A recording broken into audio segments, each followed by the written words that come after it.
Welcome back to The Naked Connection. This is the show that supports driven men to reach sexual mastery and build deep connections. It's Kirsten, and today we are diving into a topic that so many of you have messaged me about.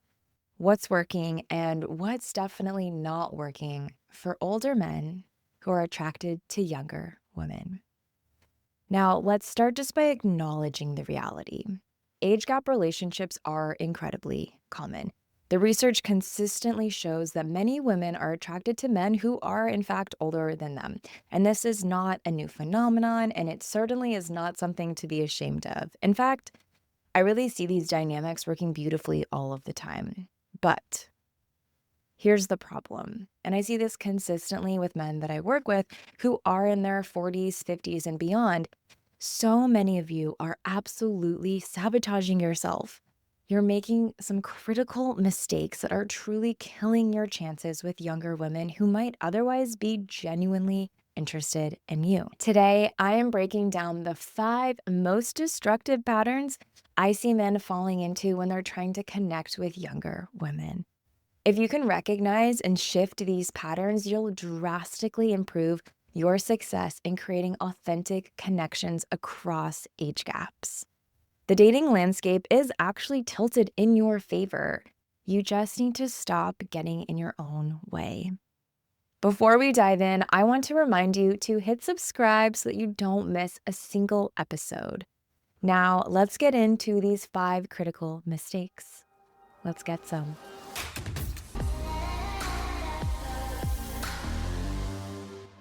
Spring cleaning isn't just for your apartment. Guys, it's time to hit reset on your personal grooming routine too. Manscaped's Beard and Balls bundle has you covered from cheek to cheeks to make sure you're presenting your best self. Join over 12 million men worldwide who trust Manscaped and use code NAKED20 for 20% off plus free shipping at manscaped.com. Complete confidence starts with complete grooming. The Beard Hedger is going to keep your facial hair perfectly manicured, while the Lawnmower 5.0 Ultra takes care of business down there. Because let's be real, when things are heating up, the last thing you want her thinking about is how she's going to navigate your wild undergrowth. Skincare technology means these tools are designed to minimize nicks and irritations in your most sensitive areas because nobody wants to explain those kind of battle scars when the clothes are coming off. Don't leave your intimate encounters to chance. Upgrade to the Beard and Balls bundle from Manscaped by visiting manscaped.com and use code NAKED20 to get 20% off plus free shipping. Take control of your grooming game, guys. She's going to notice the difference. The first mistake is mishandling the age question. Nothing kills potential faster than fumbling this age moment, which is that pivotal point when a woman is going to ask, "How old are you?" This is a crossroads in an age gap interaction, and it's when many men immediately self-sabotage. So picture this. You're 47, you're enjoying a fantastic conversation with a 30-year-old woman. The chemistry is undeniable. Conversation is flowing naturally until she casually asks you, "So, how old are you anyways?" Suddenly, your confidence evaporates. You hesitantly reveal your age with downcast eyes and an apologetic tone that practically screams, "I know I'm too old for you." Your body language shifts, maybe your shoulders hunch slightly as you anxiously await her judgment. Now, in that moment, you fundamentally have changed the dynamic. Here's the psychological trap. Even if she was completely comfortable with your age beforehand, which she probably was if she's flirting and engaging with you in this kind of way, your discomfort becomes contagious. You're essentially announcing there's something problematic about your interaction, and that suggestion alone can create an issue where none needed to exist in the first place. The solution here: own your age with unapologetic confidence. Think of it like carrying an expensive watch. You don't hide it, but you don't nervously draw attention to it either. It's simply part of who you are.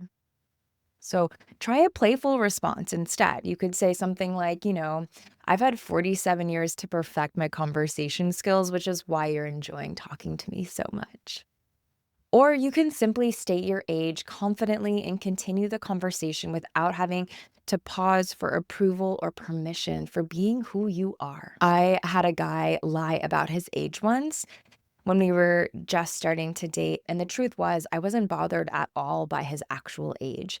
But when I found out his true age, it felt like there was this spotlight that had been turned on to his insecurity, and his insecurity was just sitting there center stage. He basically had to admit in that moment that he had lied and thus revealing that he had this insecurity about how old he was. It was really uncomfortable and it was really not attractive. So I do not want you to fall into that trap because your comfort with your age signals that it's not an obstacle, which is going to help ensure that it won't become one for her either. So, mistake number 2. Another critical error is really what I like to call the mentor mirage. It's where you position yourself as this guide, as this teacher, while concealing your romantic intentions. Now, many men believe that they've discovered a brilliant strategy here, thinking, oh, if I just help her navigate her career, sharing their accomplished wisdom or guiding her through life's challenges, that she'll inevitably recognize their value and develop romantic feelings for him. Now, this approach is like planting an apple seed but expecting to harvest oranges. You're establishing one relationship framework while hoping for an entirely different outcome. What typically happens instead is that you solidify a non-romantic dynamic from the start. Then, when you finally express romantic interest, it feels really discordant and inappropriate because you've already established yourself in a completely different role in her life. I actually worked with a client who spent 7 months mentoring a younger colleague. He was offering career advice, giving her industry connections, and he did all of this before finally asking her out, only to discover that she was completely shocked by his interactions because she completely categorized him as this professional mentor figure. And she actually ended that dynamic as well because she believed, rightly or wrongly, that the only reason he had been mentoring her was to get with her. The solution here is really straightforward. Establish clear romantic or flirtatious energy early on. If you're interested in someone romantically, your interactions should contain elements of playfulness, of appropriate compliments, maybe even some subtle tension that distinguishes romantic interest from mentorship. This doesn't mean being inappropriate or pushy. It simply means ensuring that your interactions are not exclusively focused on guidance and wisdom sharing. Without that foundation of romantic energy, she's mentally placing you in the, helpful advisor category. And that's an extraordinary difficult classification to change later on. The third mistake is leading with your wallet. This mistake is particularly common and immediately is going to undermine authentic connection. I really like to call this financial peacocking, using your resources as your primary attraction strategy. Now, many older men assume that their main value to a younger woman is going to be financial, so they'll showcase their success at every opportunity, dropping references to their business achievements, mentioning, their vacation properties, describing their extensive travel, or directly spending money on her through expensive gifts, fancy restaurants, or even offering financial assistance. And, I have seen men book first-class tickets for women they've barely met. I watched clients offer to pay for graduation education after just a few dates. I mean, this approach, it really creates a relationship dynamic that's about as stable as a house of cards in a windstorm. So think of it like using performance enhancing drugs in sports. I was once an athlete, so this is kinds of analogies come to my mind.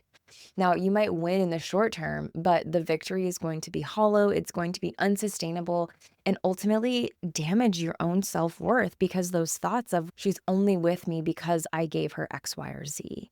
Instead of, oh, she's with me because of who I am and the connection that we have and the insight that I bring and the playfulness that we get to explore together. That's a totally different type of relationship. And while financial stability is certainly an attractive quality, do not get me wrong here, when it becomes your primary offering, you are only going to attract people who value you for your resources rather than who you are as a person. You're essentially announcing, my personality, my character, and my authentic self are not enough, but my money might compensate for that. And I know that is not true for you. I know that. The healthier approach here is to let your financial status emerge naturally as part of getting to know each other. Lead instead with your emotional intelligence, with your conversational skills, with your life experiences, and genuine curiosity about her perspective. These qualities are what are going to create attraction based on who you are rather than what you have. Mistake number 4 here is one of the most self-sabotaging mistakes I observe, and this is what I called the goddess syndrome. This is when you put a woman on a pedestal, elevating a younger woman to this really unrealistic ideal simply because of her youth and attractiveness. This pattern is pretty predictable. You meet an attractive young woman, and immediately your brain goes haywire. Your internal dialogue shifts into overdrive. You're thinking, she's so stunning, she's so vibrant, I cannot possibly mess this up. And what follows is a performance rather than an interaction. You become meticulously careful with your words. You agree with everything that she says. You transform into a version of yourself that's been sanitized of any potentially controversial opinions or authentic reactions. And your primary goal here really becomes avoiding any impression of being that, creepy older guy. So you end up really being excruciatingly cautious.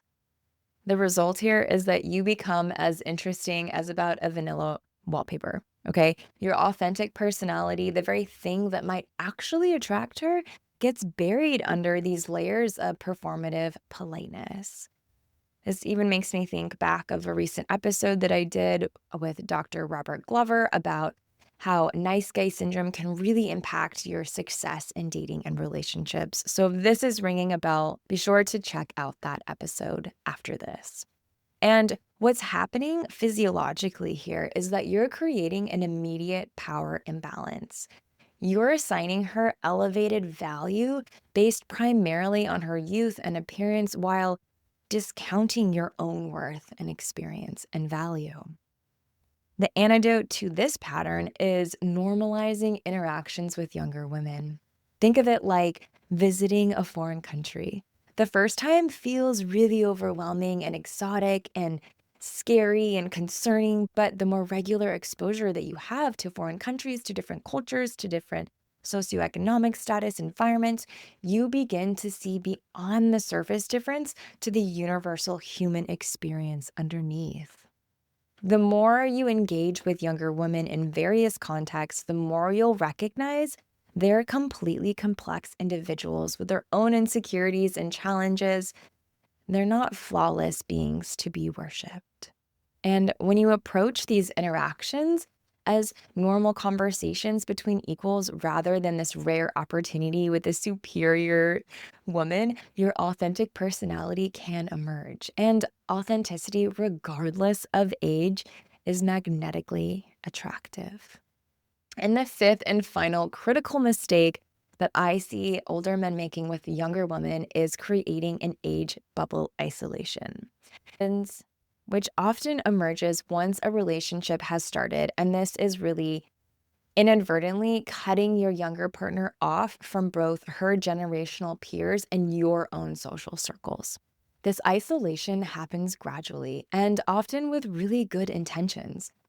Now, you might subtly start to pull her away from friends her own age, maybe even having thoughts, aren't those parties a bit immature? Or aren't you going to be tired of going to festivals with your friends at some point? While simultaneously not fully integrating her into your established social world. I worked with a couple where he was 52 and she was 29, and they were really struggling precisely because of this dynamic.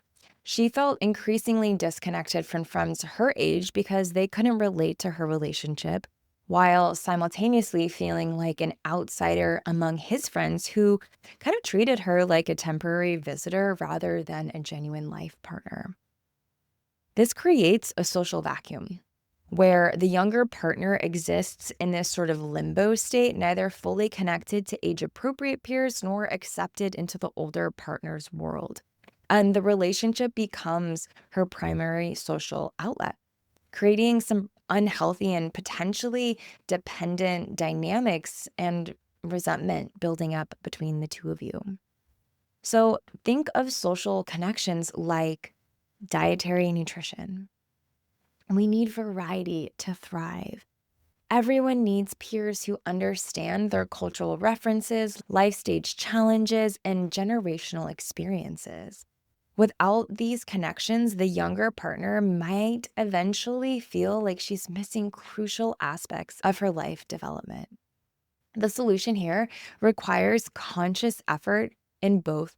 The solution here requires conscious effort in two directions. One, actively supporting her relationships with friends her own age, even when their activities don't necessarily interest you.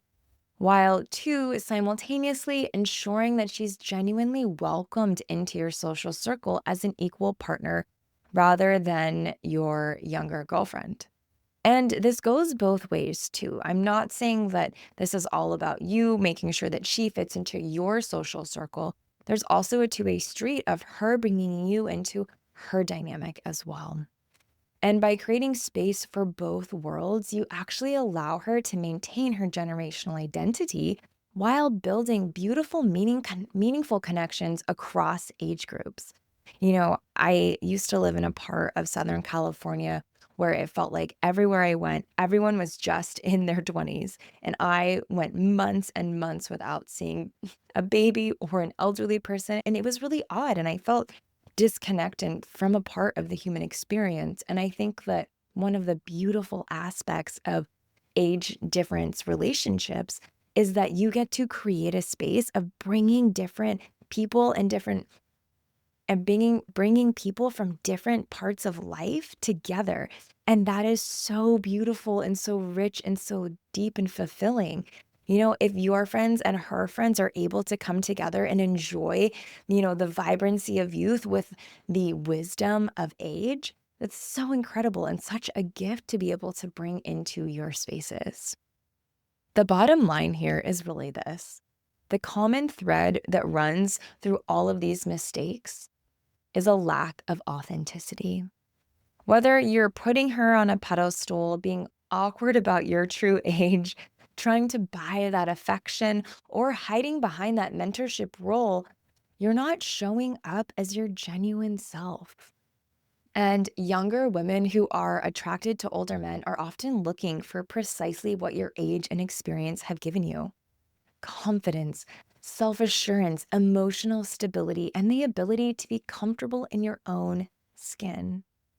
The irony in all of this is that in trying to compensate for that age gap, many older men abandon the very qualities that would make them attractive to younger women in the first place. So here's my challenge to you. The next time that you're interacting with a younger woman, focus on being authentic rather than strategic. Ensure, engage with her as you would with anyone else that you find interesting. Be confident in who you are, including your age and life experience. Show interest in her as a complete person, not just as someone that's young and attractive. And if you're romantically interested, do not hide it behind other pretenses. Remember that any fulfilling relationship, regardless of age gap, is built on mutual respect, genuine connection, and honest communication. These fundamentals do not change whether you're dating someone your own age or someone decades younger. And as I was putting this all together, I could not help but think all of these mistakes are things that can happen regardless of someone's age. Just the age difference sort of highlights it. So, if you are here and you're dating someone that is the same age as you, take all of these mistakes into consideration as well. Thank you so much for tuning in to this episode of The Naked Connection. If you found this valuable, please be sure to subscribe so that you do not miss a single episode and share it with someone that you think might benefit. Again, this is Kirsten, and until next time, let's get some. Thank you so much for tuning in to this episode of The Naked Connection. Be sure to subscribe so you don't miss another episode. Trust me on this, your sex life and that special someone in your life will thank you for it. And if you really love the show, please take a moment and leave a 5-star review or a written review and let me know what you think. It would mean so much to me and this show. Until next time, happy connecting.